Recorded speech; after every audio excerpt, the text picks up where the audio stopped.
অগ্নিকাণ্ডের জেরে ভস্মীভূত একটি ছোট্ট পরিবার, পাশে বেলডাঙ্গা ব্লক 2 এর পঞ্চায়েত সমিতি। বৃহস্পতিবার রাতে বেলডাঙ্গা ব্লক 2 এর রেজিনগর থানার কাশীপুর হাটতলার কাছে একটি ছোট অসহায় পরিবারের ঘরে হঠাৎই আগুন লেগে যায় এবং দমকল আসার আগেই বাড়ির আসবাবপত্র পুড়ে ছাই হয়ে যায়।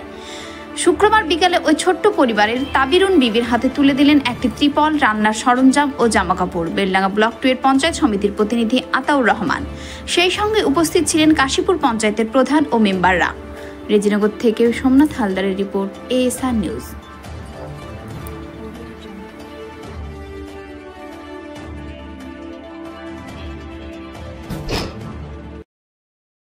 গ্রাম পঞ্চায়েত এলাকার এবং পঞ্চায়েতের পার্শ্ববর্তী একটি পাড়া। এখানে ঠিক আমাদের পবিত্র রমজান মাস চলছে। রমজান মাসের শেষ লগ্নে আগামী সোমবার আমাদের পবিত্র ঈদ অনুষ্ঠিত হতে চলেছে। ঠিক তারই 5 দিন আগে একটি বাড়িতে আগুন লেগেছে। এটা অত্যন্ত একটা মর্মান্তিক ঘটনা। যে ঈদের যে আনন্দ, সে আনন্দের আগে একটা নিরানন্দর মতন একটা পরিবেশ পরিস্থিতি হয়েছে। তাই আমরা কাশীপুর গ্রাম পঞ্চায়েত এলাকার প্রধান সহ পঞ্চায়েত সমিতির মেম্বার, পঞ্চায়েতের সমস্ত মেম্বার এবং এলাকার নেতৃত্ব সবাই এখানে এসেছেন।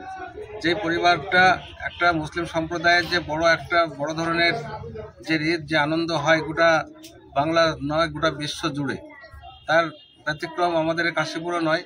তাই সে পবিত্র ঈদে যাতে সেই পরিবারের পাশে থেকে যে সে নিরানন্দর মতো পরিবেশ হয়েছে, সেটাকে যাতে কিছুটা আমরা স্বস্তি দিতে পারি, তিনারা যাতে একটু আনন্দের সাড়ম্বরের সহিত ঈদ পালন করতে পারে, তার জন্য তিনাদের সঙ্গে আজ সৌজন্য সাক্ষাৎ এবং তিনাদের পাশে থাকার জন্য তিনাদের সঙ্গে আজকে এখানে আমরা সভা পোষণ করার জন্য এসেছি। এবং আমরা চাই যে আমরা যেমন সকলের ঈদ পালন করব, অনুরূপভাবে এই যে বাড়িটার যে পরিবারটা আগুন লেগে পুড়ে গেছে, এই পরিবারটা যাতে ঈদ পালন করতে পারে, সেটাই আমাদের একটা মানসিক দিক থেকে আমাদের সেই প্রস্তুতি নেওয়া। এবং আমরা চাইব যে আমরা সবাই একসঙ্গে আনন্দ করব, ঈদ পালন করব এবং এলাকার মানুষ সবাই সজাগ থাকুক। যেই ধরনের ঘটনা কাশীপুর গ্রাম পঞ্চায়েত এলাকার বেশ কয়েকটি ঘটনা ঘটলো, তাই পঞ্চায়েতের পক্ষ থেকে যাতে সার্বিক সমস্ত জনসাধারণকে আরও কিছুটা অ্যালার্ট করা হয় যে আমাদের খোলামেলা জায়গায় যাতে পাটকাঠি বা কোনো ধরনের খড় যাতে আমাদের না থাকে।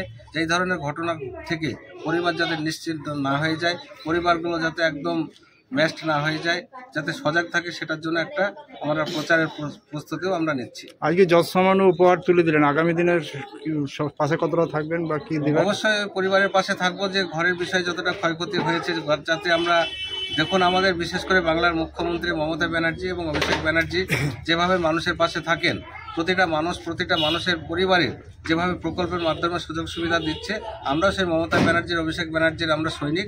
তাই এই পরিবারকে আমরা আমাদের পক্ষ থেকে যতটা সম্ভব আমরা সাপোর্ট দিয়ে তিনাদেরকে আমরা কিছুটা স্বস্তির নিঃশ্বাস আমরা যাতে ফেলাতে পারি, তিনাদের পাশে সর্বদাই আমরা রয়েছি। আজকে তিনাদের সঙ্গে আমরা দেখা করতে এসেছি, আগামী দিনও তিনাদের সঙ্গে থেকে আমরা সম্পূর্ণ সহযোগিতার হাতটা আমরা বাড়িয়ে দেবো। অল টিম আমাদের যা ছিল রান্নাঘরে সেগুলো পুড়ে গেছে, আর এক ট্রাক্টর পাট ছিল সেগুলো পুড়ে গেছে। আর কিভাবে লাগলো আগুনটা? আগুনটা এই ভাত রান্না করতে যেই আগুনটা লেগে গেছে। তারপরে আর যা ছেলেদের জামা কাপড় যা ছিল এইরূপ সব কেচে মেলে দিয়ে সেগুলো পুড়ে গেছে। কিভাবে নিবালেন?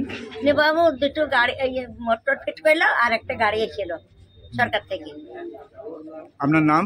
আমার নাম তাবিরুন বিবি। বাড়ি? বাড়ি এইরূপ কাশীপুর। দেখছেন এএসআর নিউজ।